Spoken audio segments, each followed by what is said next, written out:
Thank you very much. I think on Thursday I had proceedings in the Senate throughout the morning, and I think we broke at 1 o'clock or so, and I retreated for lunch with my team of lawyers and a few of my senior officials in the office of the Deputy President. And after lunch, we went through my examination in chief in the afternoon and possible areas of cross-examination by the councils for the National Assembly and by the senators themselves. And my team took off for the Senate, and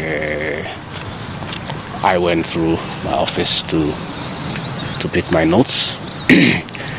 And when I was going to the office is when suddenly I developed very, very intense pain in the chest, and I sat down, and the pain continued, and it was very intense and very sharp. And I did call my doctor, Dr. Gono, of this hospital, who has been my doctor for the last 20 years. And I described him in brief how I was feeling. He asked me about the intensity of the pain, and I told him it was very, very, very intense. And as we were speaking, I started having shortness of breath, and Dr. Gono instructed me to drop everything I was doing and get here to Karen as quickly as possible. He told me what I had described is not a good thing, and I should come here. And I went down through the lift to my car, and they instructed my people to very speedily bring me here. And by the time I was getting here, I was under a lot of pain and shortness of breath. And I found Dr. Gono and his team of paramedics were waiting for me, and quickly examined me. And he quickly made a decision that I must be admitted immediately for observation and possible treatment. And in fact, after I stabilized, he did tell me that had I been late for another 20 minutes, we would be talking a different story today. He didn't want to thank Dr. Gono and his team of doctors and paramedics and the nurses. They have really taken very good care of me. And he would have wanted me to stay a bit longer for further observation. But I've requested that he allows me to go home. And he thinks I'm quite stable to go home, where he can look after me when from home. In any case, my home is not far away from here, and if there is any problem, I should be able to get back here. But as we speak, I'm okay, a little bit weak, but I feel better. The pain, the intense pain has gone away. What is there is very little pain. It is manageable for a man. A man must be able to study some of these small things. But in his assessment, I'm out of danger. But when I came in, it was very, very, very severe. And I want to thank the people of Kenya for their prayers. And I'm sorry, many came to see me. I was not able to see them. The doctor could not allow them because I needed a lot of rest. And I was at a very serious observation by a team of doctors and nurses, and therefore I was not able to receive visitors. And I want to thank those who took their time to come and visit me.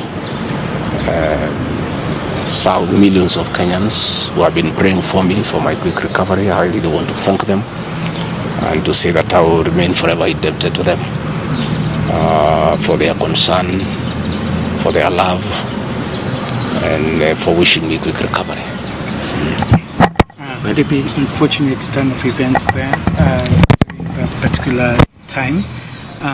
Even as you were receiving treatment, a lot was going on in terms of Senate proceedings, the outcome of that. There's also a very active, legal proceedings on the same, resuming on Tuesday.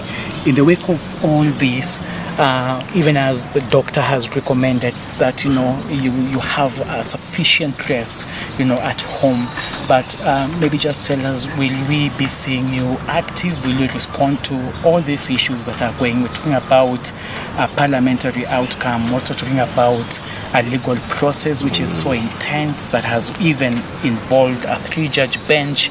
What will be your reaction towards all this? I think for now my life comes first, my health comes first.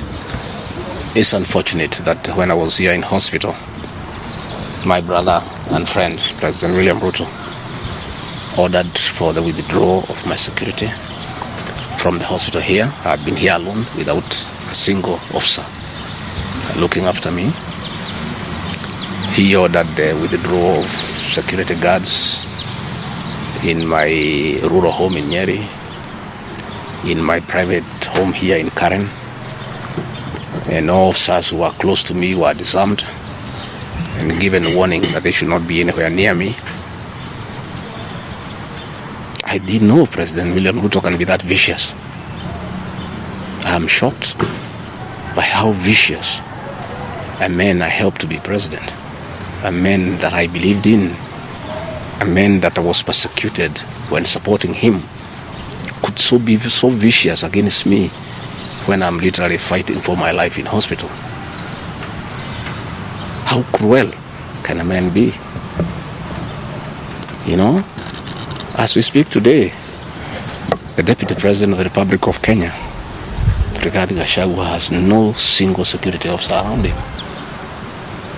She's alone. And I am aware that a judge seated in Kirogoya, another one seated in Midimani, gave conservatory orders staying the proceedings of the Senate, which effectively means I'm Deputy President. But the President, in total violation of the court orders, viciously withdrew security around me. Again, to cripple the functions of my office. He ordered through the head of public service, Felix Koskei, that all officers in my office be sent on compulsory leave. Last night, all vehicles assigned to officers who work under me were impounded to cripple the office of the Deputy President. I don't understand this level of viciousness to a man who have been your deputy, who helped you to become president, irrespective of whatever he has done.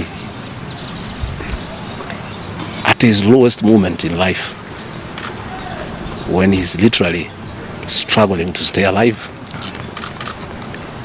you unleash such viciousness against him.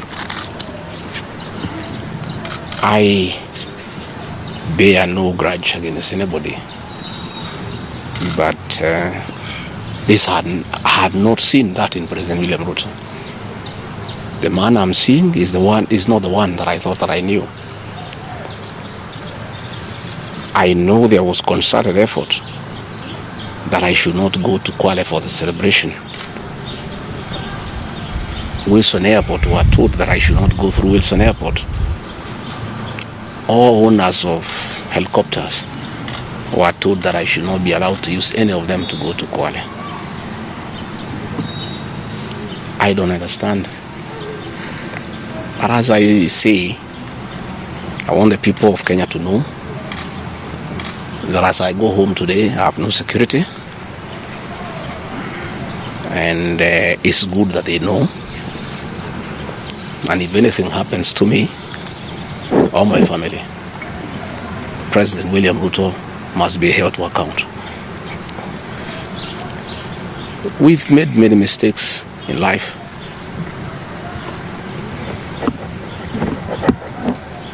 And we keep on learning. I trusted President William Ruto. The people of the region where I come from, the Mount Kenya region, trusted him. In fact, as we were preparing to go to office, nobody else trusted him. Musalia Mudavadi demanded that they must sign an MOU with him, which they did. Moses Wetangula demanded that they must sign an MOU with him, which they did. Amazon Kingi demanded the same. Alfred Mutua, everybody else. I'm the only man who trusted him. Verbally, because we are Christians. We used to go to church together. And as a Christian, I believed a fellow Christian that he would never betray me or my people. For the last 1 year, it's been very difficult for me. But I'm a very persevering man, very enduring. And what happened on Thursday is a culmination of continuous persecution and stress for a year. And when I look at it, probably it is history repeating itself. That President William Ruto wanted to take me the route President Daniel Arap Moi took Kenneth Matiba. He pushed Matiba up to getting a stroke and eventually dying. When I look to what the president is doing to me, especially now when I'm in hospital, crippling me, treating me like an animal, I think he wanted to take me the Matiba route. But God is gracious. It didn't happen that way. I hear many of his people are calling here asking whether I'm dead, whether I'll survive, whether I'll recover. They were celebrating. It's the most unfortunate thing that has ever happened in this country. That you can be so vicious to a man who helped you to be president. And the crime of this man, telling you the truth. Don't evict people without compensation, Mr. President. Mr. President, don't overtax people. You are killing them, you are killing their businesses. Don't force a housing program on people. If people do not want these houses, don't force them. My only problem with the president is just being truthful, because nobody else can tell him. The framers of the 2010 Constitution wanted a deputy president who is elected as a buffer who can stand for the people. The charity we are being treated for, too, is get rid of an elected deputy president and appoint a control freak. A fellow you appoint who cannot ask a question, who cannot say anything. And I'm sure if they succeed, he'll be asked to sign an undated resignation letter so that in case he starts asking questions, he can just be told to resign. But the framers of the 2010 Constitution were very clear in their mind why they wanted a deputy president who is elected. I'm the only man in the cabinet and in the whole government who can stand up to President William Ruto and tell him, hey brother, this is not right. This Adani thing is not good for the country. There's too much corruption, Mr. President. This housing thing is being forced down on the people of Kenya. And they don't like it. Please don't force it down on them. You know, situations where medical equipment that was being supplied by Kenyans to the Ministry of Health now has been given to one single Asian. I said, Mr. President, this is not right. We are killing our business people. So, as we speak, I say that my lawyers are in court. We have faith in our judiciary. And I requested that according to the rules of natural justice, I be accorded an opportunity to be heard in the Senate. You remember I presented myself to the National Assembly and defended myself. In the Senate, I was there day one, and even when the Speaker asked me to sit down to listen to the charges, I decided to stand up to face my accusers. I was there the following day. I was ready for cross-examination. The 11 counts is nothing but malice and fiction. It was a political game by the president to get rid of me. And looking at it, I don't think the president had any intention of ever working with me. I think he just needed me to help him win the election because of my mobilization capacity and the faith the Mount Kenya region has in me. So I should have been given an opportunity. I have asked my lawyers and they have told me the motion was not time-bound. What is time-bound is a select committee that should work for 10 days and then report to plenary. That committee was never constituted. So this matter should have continued and waited for me. I was ready for cross-examination so that I answer those 11 counts one by one, and I'm sure had I been given that opportunity, I would have persuaded the senators otherwise. I was not given that opportunity. When you look at the speed at which Rigathi Gachagua is being held at office, it's like the story of Simon Makonde. You remember that story? Yeah. One who died, who was born on Monday and by Sunday was buried. The kind of efficiency that has been exhibited in holding Rigathi Gachagua out of office, if this efficiency was being exhibited in the management of the affairs of this country, Kenyans will be very happy. What is the hurry? The framers of the Constitution gave the president 14 days to look for somebody to replace the deputy president. It gave Parliament another 60 days. That's a total of 74 days. Why is a job that was prescribed by the framers of the Constitution to be done within 74 days is being done in half a day? You must ask yourself that question. I think it's being hurried to circumvent justice to avoid the courts of law from interrogating this matter and making a decision. The courts told us they don't want to interfere with the process, to let the parliamentary process get finished and then go to them. We have gone to them now. It's over. The courts will interrogate the process and make a determination. But I ask, let the president obey court orders. Through a court order, Rigathi Gachagua is deputy president. Why doesn't he have cars? Why doesn't he have security? Why has his office been made dysfunctional? I think it's very important. But finally, I want to tell the people of Kenya that I don't feel safe.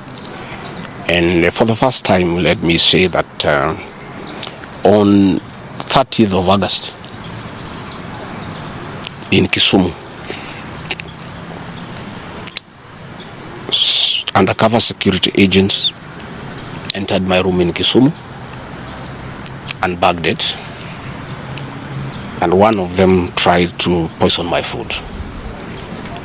But we detected it and we were able to escape the scheme. I was supposed to be killed through poisoning. On 3rd of September in Nyeri, another team from the National Intelligence Service came to Nyeri and tried to poison food that was meant for me and Kikuyu Council of Elders. I did report this matter to the National Intelligence Service, and the officers who were assigned to my office, I asked them to leave because I felt I was not safe. After the 2 attempts to assassinate me through food poisoning failed, it is when this impeachment motion was hatched. When my security was withdrawn here, officers from the National Intelligence Service have been hovering in every room, in every compound here, to an extent that I had to call my wife and my children to come and stay in my room, just in case they get entry to my room or compromise the people who are treating me. So Rigathi Gachagua and his family feel very exposed because these people have tried to kill us before. They have now tried to get us out of office. So I asked President William Ruto, my brother, I helped you to be president, leave me alone. Leave my children alone. Do whatever you want, but let me live. Let me look after my children. You can do whatever you want with the country, but allow me to live. Because I was there for you when you needed somebody to be there for you. When you were in trouble and you needed a man who could stand with you, I stood with you, with my family. You have paid us in kind by being so cruel and vicious against us. We are simple people. We are a very small family. Let us be. Do whatever you want, but please, Mr. President, I beg you, don't kill us. Don't kill my children. You have caused me enough pain for the last 1 year. Please, leave me alone. Let me be. God will take care of me. I don't have to have security. I don't have to have drivers. I don't have to have cars. Please allow me to have my peace, if nothing else. And remember, I was there for you when you needed a man to be there for you. Let the courts of law uphold and protect our Constitution.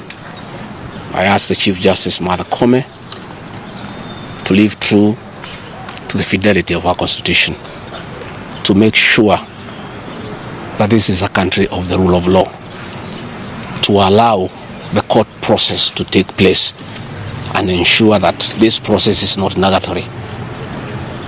There are orders asking that Gachagua remain in office until this matter is heard and determined. Let it be. Thank you very much. Just a quick one, please. I don't want to